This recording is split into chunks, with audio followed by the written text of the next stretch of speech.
Special चौकी करने जा रहे हैं शुरुआत, जहां राजनीति नहीं बदली, राजनेता बदल गई। एक बड़ा सवाल, क्योंकि आम आदमी पार्टी मुश्किल में और पार्टी के टॉप 3 नेता तिहाड़ जेल में बंद हैं।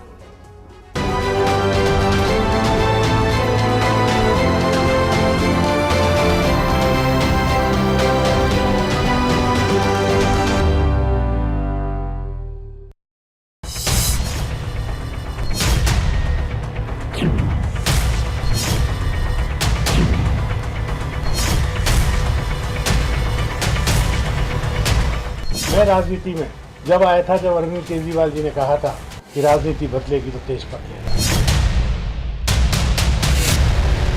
बड़े अफसोस के साथ कहना पड़ रहा है कि राजनीति तो नहीं बदली, लेकिन राजनेता बदल गए। मैं इन भ्रष्ट आचरणों में अपना नाम नहीं जुड़वाना चाहता। लोग भाग रहे हैं, छोड़ रहे हैं, वो रियलाइज कर रहे हैं, उनको इस बात का आभास है कि वो एक डूबती नैया है।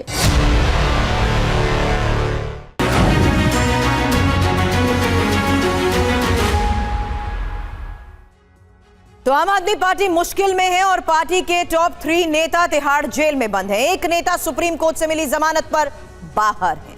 इसमें सीएम, पूर्व डिप्टी, पूर्व मंत्री और सांसद भी शामिल हैं। बिल्कुल, लेकिन मुद्दा सिर्फ इतना ही नहीं है। केजरीवाल के एक मंत्री राजकुमार आनंद ने सरकार पर गंभीर आरोप लगाकर इस्तीफा दे दिया, पार्टी तक छोड़ दी और कहा कि आम आदमी पार्टी ने राजनीति नहीं बदली, राजनेता ही बदल गए। तो सवाल यह है कि क्या राजनीति बदलने आए अरविंद केजरीवाल बदल गए हैं और क्या अब केजरीवाल नैतिक आधार पर कुर्सी छोड़ेंगे? आज इसी विषय पर करेंगे बड़ी बहस, लेकिन सबसे पहले वो खबर जो इस पूरे विषय से जुड़ी हुई है। सुरभि, बड़ी खबर यही है कि 15 अप्रैल को सुप्रीम कोर्ट में केजरीवाल की याचिका पर सुनवाई संभव है और गिरफ्तारी के खिलाफ हाईकोर्ट के फैसले को चुनौती दी है। आपको बता दें, केजरीवाल ने ईडी की गिरफ्तारी को गैर कानूनी बताया है और इस वक्त टीवी 9 आपको बता रहा है ये बड़ी खबर, जहां 15 अप्रैल को सुप्रीम कोर्ट में केजरीवाल की याचिका पर सुनवाई संभव है। गिरफ्तारी के खिलाफ हाईकोर्ट के फैसले को चुनौती दी है और केजरीवाल ने ईडी की गिरफ्तारी को गैर कानूनी बताया है। और अब केजरीवाल की याचिका पर 15 अप्रैल को सुप्रीम कोर्ट में सुनवाई हो सकती है, लेकिन दिल्ली सरकार में मंत्री और कई विभागों की जिम्मेदारी संभालने वाले राजकुमार आनंद ने नैतिकता के आधार पर इस्तीफा दे दिया। केजरीवाल की परेशानी ये विषय बढ़ा सकती है। मंत्री जी ने अपनी ही पार्टी पर भ्रष्टाचार का आरोप लगाते हुए इस्तीफा दिया। उन्होंने क्या कहा, सबसे पहले वो सुनते हैं। आम आदमी पार्टी का जन्म ही भ्रष्टाचार के खिलाफ आंदोलन से हुआ था, लेकिन आज ये पार्टी खुद भ्रष्टाचार के दलदल में फंस चुकी है। मेरे लिए मंत्री पद पर रहकर इस सरकार में काम करना असहज हो गया है। मैं अब इस पार्टी, इस सरकार और अपने मंत्री पद से इस्तीफा दे रहा हूं, क्योंकि मैं इन भ्रष्ट आचरणों में अपना नाम नहीं जुड़वाना चाहता। आज मैं बहुत व्यथित हूं, इसलिए आप लोगों को मैं अपना दुख साझा करने आया हूं। मैं राजनीति में जब आया था, जब अरविंद केजरीवाल जी ने कहा था कि राजनीति बदलेगी तो देश बदलेगा, लेकिन आज बड़े अफसोस के साथ कहना पड़ रहा है कि राजनीति तो नहीं बदली, लेकिन राजनेता बदल गए। राजकुमार की बात आपने सुनी, लेकिन राजकुमार ने क्या आरोप लगाकर मंत्री पद छोड़ा है, इस बारे में इंफॉर्मेशन आपके सामने, क्योंकि केजरीवाल ने कहा था राजनीति बदलेगी, देश बदलेगा। दिल्ली की राजनीति बदली तो राजनेता भी बदल गए। भ्रष्टाचार के खिलाफ आंदोलन से आम आदमी पार्टी का जन्म हुआ। आम आदमी पार्टी आज भ्रष्टाचार के दलदल में खुद फंस चुकी है। मैं भ्रष्ट आचरणों में खुद को शामिल नहीं करना चाहता। हमारे पास अब शासन करने की नैतिक ताकत नहीं बची है। ये बड़े बयान रवि जिस आधार पर दिए जा रहे हैं, जाहिर सी बात है पार्टी के भीतर ही अगर खुद के नेता ये बयान देते हैं तो सवाल तो उठेंगे ही।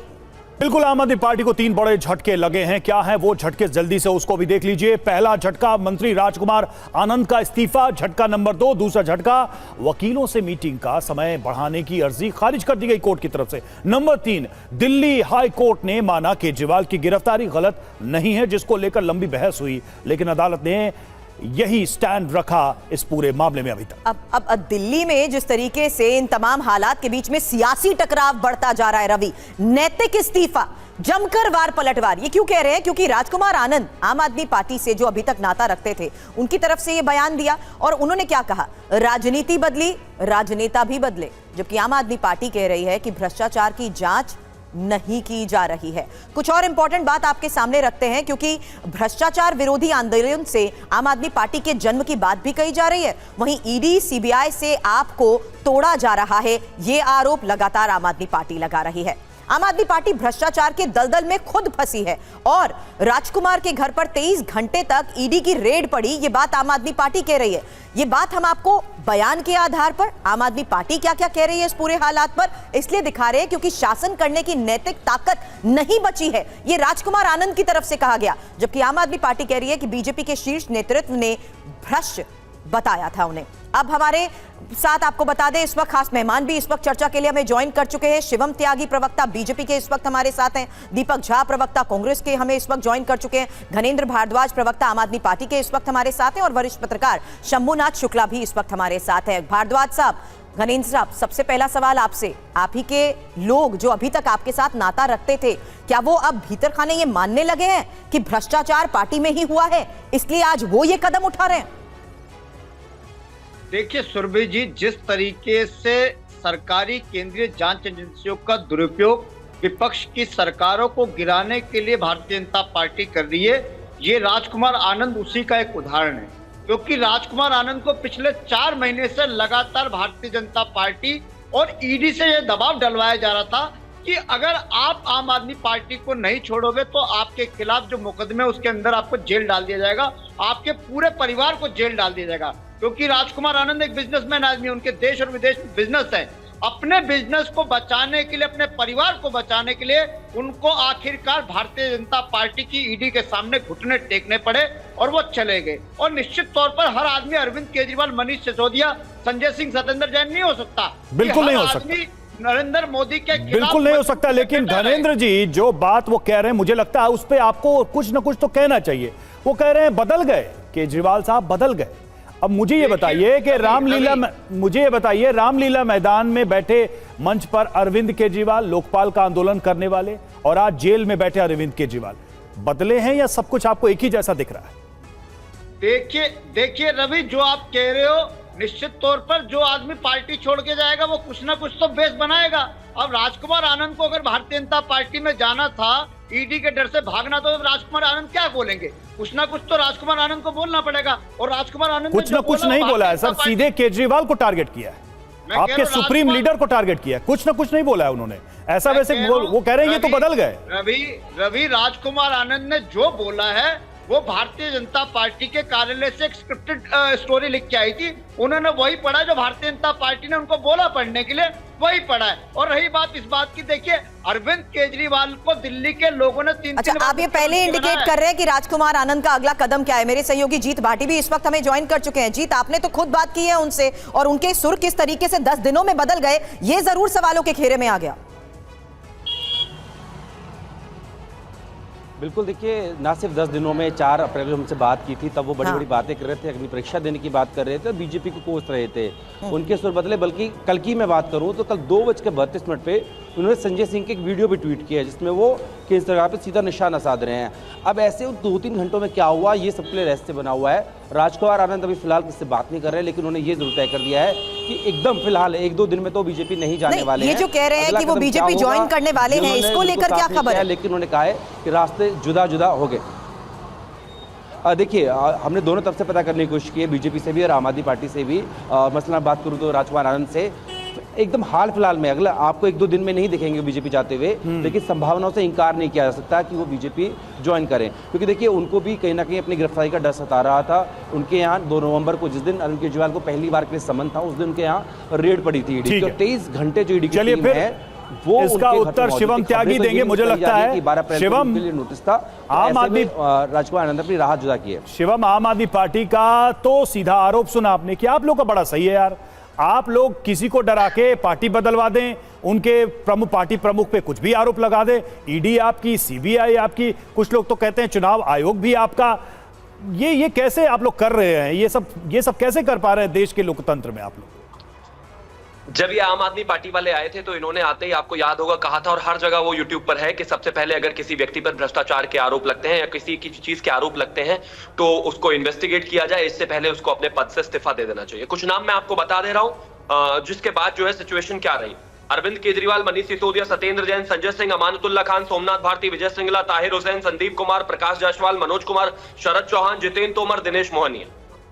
ये 10 साल के पार्टी नहीं है, 10 से ज्यादा लोग या तो इनके यौन शोषण में या फिर फर्जी डिग्री में या फिर भ्रष्टाचार में जेल और बेल दोनों हो आए हैं। जिन लोगों को पार्टी ने देखा कि इनका कद छोटा है, उनको खुद बाहर करके जेल डाल दिया। अरविंद केजरीवाल जी जो है वो अपने आप ही अभी तक पार्टी के पद से हट नहीं रहे। आनंद जी जो कह रहे हैं वो गलत कहां है? आप मुझे एक चीज बताइए। राजकुमार आनंद, जिनके पास इनके 5 से ज्यादा पोर्टफोलियो थे मंत्रालय के, उस आदमी को अगर आज इनकी पार्टी छोड़नी पड़ी तो ये जो नाम मैंने गिनाए हैं ये आधार है ना उसके। जब राजनीति शुरू करी थी तब कहते थे कि नहीं, अगर किसी पर एक धब्बा भी हो तो सबसे पहले उसको इस्तीफा दे देना चाहिए नैतिक तौर पर, वरना वो जांच को प्रभावित कर सकता है। नहीं तो आज ना अरविंद केजरीवाल, नहीं तो इसका भी जवाब दे दीजिए कि राजकुमार जी कल को आते हैं बीजेपी में क्या स्वागत रहेगा उनका? भारतीय जनता पार्टी में अगर कोई भी आना चाहता है वो अपना नाम डाले, वो अपना नाम दे, पार्टी उस पर विचार करेगी। लेकिन ये विषय है ही नहीं। विषय तो सिर्फ इतना सा है कि एक पार्टी जो आई थी यहां पर भ्रष्टाचार मिटाने, भ्रष्टाचार से लड़ने, चीजों को नई राजनीति शुरू करने, आज वो किस तरीके से लिप्त और संलिप्त है तो लोग तो छोड़ेंगे ही। और मैं तो सिर्फ एक ही चीज कहना चाहता हूं, बेहतर होगा कि आप देश को, भारतीय जनता पार्टी को जवाब देते रहना, अपने लोगों को दो। और अंत में एक और चीज कहना चाहता हूं, अभी 10 दिन पहले तो अरविंद केजरीवाल चीख कर कह रहे थे मेरे विधायकों और मंत्रियों को बीजेपी बहुत लालच दे रही है। लेकिन ये केजरीवाल के विधायक हैं, ऐसा नहीं है जो बिक जाए। आज कह रहे हैं बिक गए। अरे तो भैया जो कह रहे थे वो सच था, जो आज हुआ है वो सच है। मुझे लगता है पार्टी में भगदड़ है, आपस में रस्साकसी है, लड़ाई है, छीना झपटी है। भाभी जी है, संजय सिंह है, और इसके अलावा सौरभ है, और इसके अलावा आतिशी है। सब में मुख्यमंत्री पद के लिए रेस लगी हुई है, दौड़ लगी हुई है। दूसरी तरफ ये कि भ्रष्टाचार का पैसा कितना बटा, किसको बटा, कहां पहुंचा, नहीं पहुंचा। पार्टी आज नहीं तो कल टूटेगी भाई। अपने अगर मूल आधार के और मूल चरित्र के खिलाफ कोई भी पार्टी जाएगी तो पार्टी टूटेगी। मैं दीपक आपसे एक सवाल चाहूंगी इस हालात के बीच में, क्योंकि ये बयान हम बार बार इसलिए कह रहे हैं, अफसोस, असहज, नैतिक ताकत जैसे शब्दों का जब इस्तेमाल करा जा रहा है, तो कहीं ना कहीं क्या इस हालात के बीच में खुद लगता है कि भ्रष्टाचार में लिप्त हो चुकी है पार्टी और कहीं आप उसमें ना फंस जाएं, इसलिए ये कदम उठाया गया? देखिए सुरभि जी, सबसे बड़ी बात यह है कि आज जो लोग राजनीति में, नरेंद्र मोदी जी की बात कर लीजिए, प्रधानमंत्री इस देश के, इन्होंने राजनीति बदलने के लिए आए थे, देश का माहौल बदलने के लिए आए थे। इन्होंने बड़े बड़े नारे दिए थे कि भ्रष्टाचार खत्म कर देंगे, महंगाई खत्म कर देंगे। तो इनके जो प्रवक्ता यहाँ पे बैठ के ना बड़ा असहज महसूस करते हैं, लेकिन चरित्र इन लोगों का मूल चरित्र झूठ बोलना, जुमलेबाजी करना, तो यहाँ पे बैठ के भी जुमलेबाजी करते हैं। जिस तरीके से आतिशी ने आरोप लगाया था कि भाजपा के नेता इनको कॉल कर रहे हैं, परेशान कर रहे हैं भाजपा में बुलाने के लिए, तो तुरंत इलेक्शन कमीशन ने उनको नोटिस पकड़ा दिया। भाजपा ने कहा सबूत दिखाइए। तो आप ये बताइए, पिछले 15 दिनों की कॉल और सबूत निकाल लीजिए। राजकुमार आनंद को किसने कॉल किया, किसने मैसेज किया, कौन कौन उनके घर पे जाके मिले, 10 दिन वो कहां गए, पूरा ट्रैकिंग कर लीजिए। जीपीएस मोबाइल पे लगा होता है तो पता चल जाएगा कि कौन कौन सारे चोर गए थे उनको मिलने, उनको धमकी देने के लिए। तो बिल्कुल दूध का दूध, पानी का पानी हो जाएगा। इसमें कोई बहुत बड़ी बात नहीं। लेकिन मूल सवाल दीपक, मूल सवाल ये था कि क्या अरविंद केजरीवाल और क्या आम आदमी पार्टी की पॉलिटिक्स बदल गई है? मतलब वही सवाल मैं फिर आपसे कर रहा हूं कि रामलीला मैदान पर मंच पर बैठे अरविंद केजरीवाल कांग्रेस से लड़ते हुए अच्छे थे, या फिर आज जेल में बंद अरविंद केजरीवाल भ्रष्टाचार के आरोप में वो आपको अच्छे लग रहे हैं, वो सही लग रहे हैं? क्या बदला? क्या बदल? इसका जवाब यह है कि केजरीवाल जी ने कांग्रेस के ऊपर आरोप लगाया। आरोप कोई किसी के ऊपर भी लगा सकता है, लेकिन केजरीवाल जी ने एक भी आरोप कांग्रेस के ऊपर साबित नहीं कर पाए। इसको बड़े लहजे पे देखिए तो मोदी जी पूरे देश के विपक्षी नेताओं को भ्रष्ट, करप्ट और भ्रष्टाचार। शीला दीक्षित की सरकार भ्रष्ट थी या नहीं? केजरीवाल ने खुल्ला कहा था भ्रष्ट थी। केजरीवाल जी ने साबित नहीं कर पाया, इसलिए वो कांग्रेस के साथ भी आ गए और इंडिया तो तब झूठ बोल रहे थे, आप ये कह रहे हैं? सुनिए, आप ये कह रहे हैं कि तब झूठ बोल रहे थे केजरीवाल? आप झूठ बोल रहे थे या नहीं बोल रहे थे वो दूसरी बात है, लेकिन आज के परिप्रेक्ष्य में देखिए, नरेंद्र मोदी जी पूरे देश के विपक्षी नेताओं को भ्रष्टाचारी बताते हैं, लेकिन इनका शुभेंदु अधिकारी को इनका माथे का मुकुट बन जाता है। अजीत पवार को तो उपहार में डिप्टी सीएम का पद दे देते हैं। अशोक चौहान को राज्यसभा सदस्य दे देते हैं। तो नरेंद्र मोदी जी जो स्वच्छता, शुचिता, संस्कार, सभ्यता की बात करते थे, देश का प्रधानमंत्री जब करप्ट हो सकता है, भ्रष्टाचार हो सकता है, तो देश में क्या मैसेज जा रहा है इस देश में? नरेंद्र मोदी जी जो कहते थे कि हम भाजपा को कांग्रेस मुक्त देश बना देंगे, तो आज सारे भाजपाई दरी उठा रहे हैं और सारे कांग्रेसी भाजपा में जाके मलाई खा रहे हैं सत्ता की। तो ये राजनीति ऐसी बदली है, राजनेता नहीं इस बदलती राजनीति पर वरिष्ठ पत्रकार शंभुनाथ शुक्ला जी से मैं जवाब लेती हूं, आपके पास आती हूं वापस। शंभुनाथ सर, ये तो बैठे बिठाए इस बात को लेकर सवाल उठा देते हैं कि अगर आपका पास्ट, मतलब आप विपक्ष में हैं, तो आप भ्रष्टाचारी हैं, लेकिन अगर आपका प्रेजेंट बीजेपी से है तो आपके ऊपर लगे सारे आरोप धुल जाते हैं। देखिए, इसमें कोई शक नहीं कि जब अरविंद केजरीवाल जी सत्ता में आए थे, उसके पहले उन्होंने जिस तरह अन्ना आंदोलन में भ्रष्टाचार पे हमला बोला था और अपने को पाक साफ बनाने के लिए एक आम आदमी पार्टी गठन किया था, फिर जब वो सरकार बन गई तो सुशील कुमार शिंदे जो इसमें केंद्रीय गृह मंत्री थे, उनके खिलाफ धरना भी दिया था। बहुत सारी चीज़ें ऐसी हुई थी जिससे उनका एक कद उठा था। लेकिन आज 3 बार वो मुख्यमंत्री रह चुके। आज जिस तरह से अभी राजकुमार आनंद ने इस्तीफा दिया है और जिस तरह जो बयान आरोप लगाए हैं, उससे उनका राजनीतिक कद थोड़ा डाउन हुआ है। अभी जब वो खुद गिरफ्तार हुए थे तो ये बाकायदा उनके आरोप में एक सच्चाई थी, चूँकि वो विपक्ष में है, इसलिए केंद्र की भाजपा सरकार उन पर इस तरह के इल्ज़ाम लगा के उनको फंसाने की कोशिश कर रही है ताकि दिल्ली में या पूरे देश में जो आम आदमी पार्टी का वोटर है वो भयभीत हो जाए। लेकिन अब जो राजकुमार आनंद, उनके ही मंत्री और इतने साल तक आपके भरोसेमंद रहे, उन्होंने जो आरोप लगाया उससे उनका राजनीतिक कद थोड़ा सा गड़बड़ाया है और इसका नुकसान चुनाव में कितना उठाना पड़ेगा ये तो भविष्य बताएगा। पर इसमें कोई शक नहीं कि जो सत्ता में होता है वो अपोजिशन पे इस तरह के आरोप पहले भी लगाता रहा है और हमले भी ईडी, सीबीआई या दूसरी एनआईए, तमाम सारी एजेंसियों की तरह हमले करता रहा है। अभी 3-4 जिस तरह से बंगाल में तो बाकायदा लड़ाई झगड़ा हुआ, पहले सीबीआई वाले मामले में, फिर ईडी के मामले में, फिर अभी एनआईए के मामले में। उससे लगता है कहीं ना कहीं सेंट्रल एजेंसियां जो है वो भी इशारे पर जाके काम कर। ठीक है, तो इसका जवाब ले लेते हैं। घनेंद्र भारद्वाज कुछ कहना भी चाह रहे हैं। घनेंद्र जी, क्या आपको नहीं लगता कि आप लोगों को पार्टी की एक बैठक करनी चाहिए और सभी कार्यकर्ताओं को, नेताओं को मजबूती के साथ ये कहना चाहिए कि किसी भी दबाव में ना आए? क्योंकि ये जो राजकुमार का एग्जाम्पल है, इन्होंने इस्तीफा देते वक्त जो बड़ा बयान दिया है वो ये बता जरूर रहा है कि पार्टी के अंदर जो लोग हैं उनकी स्थिरता पर सवाल है। आपने कहा ना कि सभी केजरीवाल या सिसोदिया नहीं है, इसीलिए मैं ये कह रहा हूं कि सभी केजरीवाल सिसोदिया नहीं है। तो क्या आप लोगों को ये करना नहीं चाहिए? क्या आपको डर नहीं लग रहा है कि कल को कोई और हो जाएगा, कल को कोई और हो जाएगा?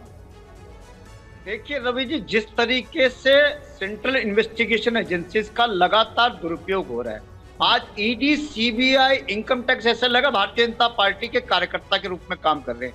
आज चुनाव से ठीक पहले आम आदमी पार्टी के विधायक के घर पे इनकम टैक्स की रेड होती है, हमारे विधायकों के घर पे ईडी की रेड होती है। लेकिन दूसरी तरफ अभी हमारे एक साथी कह रहे थे, अरे अजीत पवार को क्या भ्रष्टाचार करने का लाइसेंस मिल गया? आप कह रहे हो नैतिकता, ये नैतिकता हमें पढ़ाएंगे क्या भारतीय जनता पार्टी के लोग?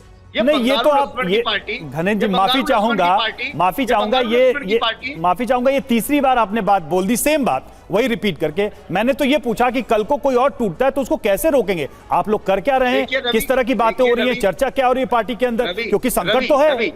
रवि, मैं अगर 2 मिनट अगर अपनी बात कह दूं, आपने शिवम को पूरा मौका दिया। नहीं, आप 2 नहीं, आप 3 मिनट 4 मिनट कहिए प्लीज। नहीं, 3 मिनट नीचे। मैं आपकी मजबूरी समझ सकता हूं कि आप लोगों ने भी चुनावी बॉन्ड में 45 करोड़ रुपए भारतीय जनता पार्टी को दिया है, तो आपको भी प्रेशर होगा कि आम आदमी पार्टी को कम मौका देना, बीजेपी को ज्यादा देना। मैं समझ सकता हूं। अब दूसरी बात देखिए, जिस तरीके से भारतीय जनता पार्टी की पूरी मोटो सपेंडी देखो, लगातार सिर्फ विपक्ष के नेताओं को ही क्यों टारगेट किया जा रहा है? क्या ईडी, सीबीआई सिर्फ अरविंद केजरीवाल की इन्वेस्टिगेशन करेगी, सिर्फ अरविंद केजरीवाल को जेल में डालेगी?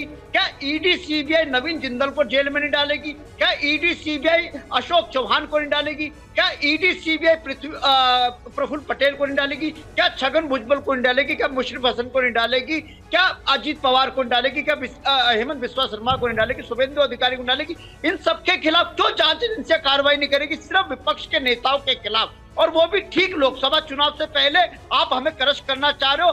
कल हम बार बार कहते थे कि भारतीय जनता पार्टी हमारे विधायकों को तोड़ रही है, हमारे विधायकों को पल्लोबंद दे रहा है। अब तो कल तो सबूत सामने आ गया कि भारतीय जनता पार्टी ने ऑपरेशन लोटस चला के हमारे मंत्री को तोड़ लिया। ये तो पता चल रहा है कि अरविंद केजरीवाल को जेल की सलाखों के पीछे डालने का एक ही मकसद था कि अरविंद केजरीवाल को जेल की सलाखों के पीछे डालो, दिल्ली की सरकार खत्म कर दो, पंजाब की सरकार खत्म कर दो, आम आदमी पार्टी को तोड़ दो, आम आदमी पार्टी के विधायकों को तोड़ दो, खरीद लो। अब तो आगे सबूत आ ये गया। जो बात आप कह रहे हैं ना सर, सर, भारद्वाज सर, जो बात आप कह रहे हैं ना, उसी आधार पर रवि ने आपसे सिर्फ इतना कहा था कि अगर इस तरीके के हथकंडे अपनाए जा रहे हैं, पार्टी को तोड़ने की कोशिश हो रही है, तो उस पर आप क्या कदम उठा रहे हो? आप अपने लोगों को कॉन्फिडेंस में कैसे लोगे? आपने इसका जवाब नहीं दिया। आपने कुछ और इस आधार पर कोट अनकोट करते हुए अपनी बात बीच में रख दी, ये कहते हुए कि बोलने का मौका नहीं मिलता। अरे बोलने का मौका दे रहे हैं, जो पूछ रहे हैं उसका जवाब दीजिए ना। शिवम, अब आप आइए जरा इस बात पर। ये सवाल मैं इसलिए बार बार उठाती हूँ और ये कहती भी हूँ कि सवाल जो होता है उसको डीरेल मत करिए ना। अपनी बात रखने का जब टाइम मिल रहा है तो बात रखिए। ठीक है, इन्होंने फेहरिस्त गिना दी, इन्होंने ये कह दिया, बार बार ये फेहरिस्त गिनाते हैं, बताते हैं कि टाइमिंग बहुत इंपॉर्टेंट हो जाती है, एक्शन लिया जा रहा है, सरकारी एजेंसीज का इस्तेमाल हो रहा है। कल कोर्ट ने बहुत ही अच्छा रिमार्क परसों दिया और उसने कहा कि इस केस को पॉलिटिसाइज करने की आवश्यकता नहीं है, इसमें टाइमिंग कोई महत्वपूर्ण है ही नहीं। आप मेरी मत मानिए, छोड़ दीजिए।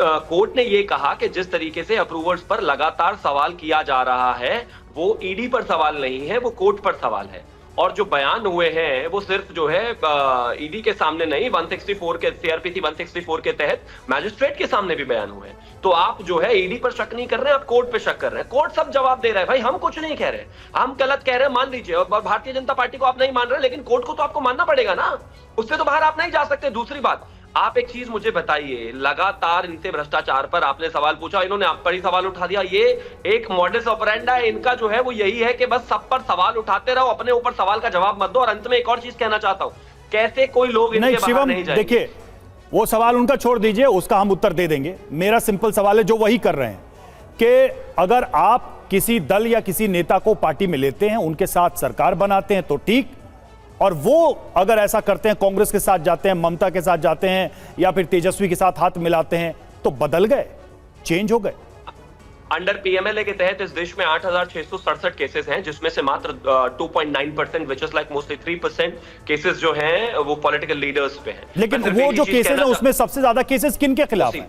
अब मुझे बीजेपी या दूसरे बीजेपी? मैं अगर आप पर आरोप नहीं लगा रहा हूं तो आप मुझे नहीं बोलने देंगे क्या? मुझे बोलने दीजिए ना प्लीज। लेकिन इतना तय है कि अगर कोई भ्रष्टाचार कर रहा है तो उसको उस पर जवाब देना पड़ेगा। एक व्यक्ति जो कहता था कि मैं एक भी कमरे का घर नहीं लूंगा, या एक कमरे का घर लूंगा, या छोटा कमरे का घर लूंगा, अगर उसका टॉयलेट ही आज 7 करोड़ रुपए का है तो भाई उसके लोग तो उससे भड़केंगे ना। अगर वो कहता था मैं गाड़ी नहीं लूंगा और आज वो सभी जो है महंगी करोड़ों की गाड़ियों में घूम रहे हैं तो लोग तो उससे सवाल पूछेंगे। अगर वो कहता था कि एक पुलिस का गनर नहीं लूंगा और आज वो Z+ सिक्योरिटी लेकर चल रहा है तो सब लोग सवाल उससे पूछेंगे। मैं अभी देख रहा था कल परसों एक न्यूज चैनल की रिपोर्ट, बाथरूम में पर्दे उठाने के लिए भी रिमोट है, कमोड को ठंडा गर्म करने के लिए रिमोट है, और तो और छोड़िए, बाथरूम सीट पर ड्रायर लगा हुआ है। आदमी बालों के लिए ड्रायर अफोर्ड नहीं कर पाता, ये क्या क्या कर रहे हैं भाई? विषय साफ है। आज इन्हीं के लोग इनसे सवाल पूछ रहे हैं, जवाब इनको देना पड़ेगा। ये कहकर नहीं भाग सकते कि ये इनको डरा दिया। एक और सवाल दीपक झा मैं चाहूंगी आप इस पर दे दें, क्योंकि नैतिकता और भ्रष्टाचार के लिहाज से नैतिकता की अगर बात हो रही है तो क्या नैतिकता के आधार पर इस्तीफे की मांग गलत हो गई? देखिए, नैतिकता और की बात और संस्कारों की बात, स्वच्छता की बात भाजपा जब करते हैं ना तो वैसे लगता है कि जैसे 100 चूहे खा के ये लोग हज को जा रही है बिल्ली।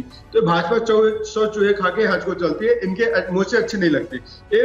इन्होंने क्या इस्तीफा लिया था उसका, उस बलात्कार का जिसमें देश की बेटियों ने आरोप लगाया था, कोर्ट की फटकार आई थी, उसको पुलिस ने भी कहा था कि इसमें हुआ था, ब्रजभूषण शरण सिंह पे। तो इन सब बातों पे भाजपा भाग जाती है। इनको केजरीवाल याद आते हैं, अरे नरेंद्र मोदी जी ने 140 करोड़ लोगों को ठगा, महंगाई के नाम पे इन्होंने खूब जुमलेबाजी करी थी, बेटियों की सुरक्षा के नाम पे इन्होंने खूब जुमलेबाजी करी थी। तो न महंगाई कम हुई, न बेटियों की सुरक्षा हुई इस देश में। तो भाजपा किस मुंह से बोलती है? भाजपा सिर्फ आरोप लगाना जानती है, भाजपा काम करना नहीं जानती। दूसरी बात आइए, अभी एक हरियाणा के पूर्व केंद्रीय मंत्री भाजपा सरकार में जो रहे थे, उन्होंने भाजपा छोड़ के आज कांग्रेस ज्वाइन कर लिया 2 दिन पहले। तो अभी बताइए, भाजपा में भगदड़ मची हुई है, तो आप इस देश में बताते नहीं लोगों को भाजपा के अंदर नरेंद्र मोदी से लोग असहमत हैं। तो दीपक जी, आपके हिसाब से बीजेपी का गवर्नेंस सिस्टम, उनके नेता बेहतर हैं या आम आदमी पार्टी का? अरविंद केजरीवाल ज्यादा अच्छे हैं? आपको क्या लगता है, आपकी ओपिनियन क्या है इस पर कि उनकी सरकारें कम भ्रष्ट हैं कि इनकी सरकारें कम भ्रष्ट हैं? कैसे देखते हैं आप, अगर मैं ये सवाल करूं? देखिए, इसका सवाल का जवाब बहुत स्पष्ट है। आप आम आदमी का जांच करिए, टीएमसी का जांच करिए, कांग्रेस का जांच करिए, आप सबकी जांच करिए। जांच हो रही है तो हर एजेंसी पे सवाल है, वही तो हो रहा है, वही तो जांच चल रही है। सवाल कर लिया ना। अब ये बताइए, भाजपा के नेताओं का, भाजपा में जो शामिल हो गए उन चोरों का कौन जांच करेगा? अशोक चव्हाण की कौन जांच करेगा? अजित पवार की फाइल खो जाती है और छगन भुजबल की कोर्ट में जाके कहते हैं कि ईडी फाइल खो गई है। तो एक क्या चरित्र है, देश देख रहा है। दीपक झा को कहने की जरूरत नहीं है, घरेंद्र भारद्वाज को कहने की जरूरत नहीं है, सवाल करने की आपको भी जरूरत नहीं है। देश पूरा देख रहा है, दूध का दूध पानी का पानी हो गया है कि जो कि स्वच्छता की बात करते थे। अच्छा दीपक जी, केजरीवाल जी को इस्तीफा देना चाहिए कि नहीं देना चाहिए? आप क्या लगता है? एकदम सीधा सवाल, हाँ कि ना? मेरे लगने और ना लगने से कुछ नहीं होता। संविधान क्या कहता है? संविधान अधिकार देता है। संविधान आपको नहीं, नैतिकता के आधार पे बात हो रही थी। आप लोग की नैतिकता के तकाजे में क्या लगता है? नैतिकता एक खुद अरविंद केजरीवाल डिसाइड करेंगे कि वो किस मुद्दों पे राजनीति करने आए थे इस देश में, और आज उनको अपनी उनकी अंतरात्मा क्या गवाही दे रही है। दीपक झा ने उनके आरोप लगाए या नहीं लगाए, या रवि दुबे ने आरोप लगाए या नहीं लगाए, वो मैटर नहीं करता। कोर्ट उस पर इंटरफेयर नहीं कर रहा, तो दीपक झा को बोलने की जरूरत नहीं है। लेकिन भाजपा को इतनी क्या तकलीफ है भाई? इतनी क्यों तकलीफ है कि सारे मंत्रियों को, सारे नेताओं को भाजपा में शामिल कराने की जल्दबाजी है? रात में मंत्रियों को, नेताओं को, पूर्व सांसदों को पार्टी में शामिल करते और टिकट दे देते। मैं तो हैरान हूं कि शिवम भाई को साल भर हो गया भाजपा ज्वाइन करते हुए, मोदी जी को बचाते हुए, झूठ बोलते हुए, लेकिन इनको क्योंकि अब हम राजकुमार आनंद ने जो कदम उठाया उस आधार पर भी बात करें। कुछ सेकंड के लिए आपको रोक रही हूं। जो बात मैंने मेरे सहयोगी जीत भाटी से भी की थी, दो बयान मुझे आगे चर्चा से पहले सुनाने हैं। राजकुमार आनंद के ये दो बयान सुनिएगा। पहला बयान 4 अप्रैल का, जब ईडी ने उनके घर पर रेड की थी। उस वक्त हमारे संवाददाता जितेंद्र भाटी से बातचीत में वो केजरीवाल की ईमानदारी का गुणगान कर रहे थे। अब दूसरा बयान ये बुधवार का है, जब उन्होंने इस्तीफे का ऐलान किया और पूरी आम आदमी पार्टी को भ्रष्टाचार के दलदल में डूबा बता दिया। देखिए, ये जो पूरी की पूरी कवायद चल रही है भारतीय जनता पार्टी की, ईडी की, सीबीआई की, इन सब की कवायद ये है कि दिल्ली में जो जन कल्याण के काम हो रहे हैं इनको रुकवा दिया जाए किसी भी तरह से। लेकिन आम आदमी पार्टी, अरविंद केजरीवाल जी के सिपाही, ये इस जन कल्याण के कामों को रुकने नहीं देंगे, ये चाहे जितना मर्जी रोकने की कोशिश कर लें। राजकुमार जी बताइए, आपके पास भी मंत्रालय है और इस पे भी बहुत सवाल उठ रहे हैं कि सरकार चल रही है या नहीं चल रही है? क्या जेल से सरकार चल पा रही है? जेल से सरकार बिल्कुल चल पा रही है, कोई दिक्कत नहीं है। और आज तो जेल गए उनको 2-4-10 दिन हुए हैं। उससे पहले ही इन्होंने सरकार को पंगु बनाना चालू कर दिया था। इनको पहले से सब पता था, और जैसे भी हो दिल्ली की 2 करोड़ जनता को बिल्कुल भी परेशान नहीं होने देंगे। आपके यहाँ भी आई थी ईडी और पूरा दिन भर ही रही थी। जी। तो जिस तरीके से अब आतिशी कह रही हैं कि 4 नेता हमारे पहले बंद कर दिए, 4 नेताओं को और बंद करने की कवायद है, आपको भी लगता है कि आप पे भी शिकंजा कर सकता है? हाँ, अग्नि परीक्षा हो सकता है, मेरी भी हो तो अग्नि परीक्षा देंगे। तैयार हैं? हाँ, अग्नि परीक्षा अगर होती है देंगे। हाँ। मैं अपना दुख साझा करने आया हूँ। मैं राजनीति में जब आया था, जब अरविंद केजरीवाल जी ने कहा था कि राजनीति बदलेगी तो देश बदलेगा, लेकिन आज बड़े अफसोस के साथ कहना पड़ रहा है कि राजनीति तो नहीं बदली, लेकिन राजनेता बदल गए। आम आदमी पार्टी का जन्म ही भ्रष्टाचार के खिलाफ आंदोलन से हुआ था, लेकिन आज ये पार्टी खुद भ्रष्टाचार के दलदल में फंस चुकी है। मेरे लिए मंत्री पद पर रहकर इस सरकार में काम करना असहज हो गया है। मैं अब इस पार्टी, इस सरकार और अपने मंत्री पद से इस्तीफा दे रहा हूं, क्योंकि मैं इन भ्रष्ट आचरणों में अपना नाम नहीं जुड़वाना चाहता। मैं नहीं समझता कि हमारे पास शासन करने की कोई नैतिक ताकत बच गई है। तो सुना आपने पार्टी पद छोड़ने से पहले क्या बयान दिए राजकुमार ने, और अब ये सवाल जरूर आम आदमी पार्टी के सामने आने लगा है कि पार्टी के अंदर से निकलने वाले लोग पार्टी के ऊपर आरोप लगाकर जा रहे हैं। हमारे तमाम मेहमानों का बहुत बहुत शुक्रिया। समय हमारे पास इतना ही था। हमसे जुड़ने के लिए बहुत बहुत धन्यवाद। चर्चा में शामिल होने के लिए।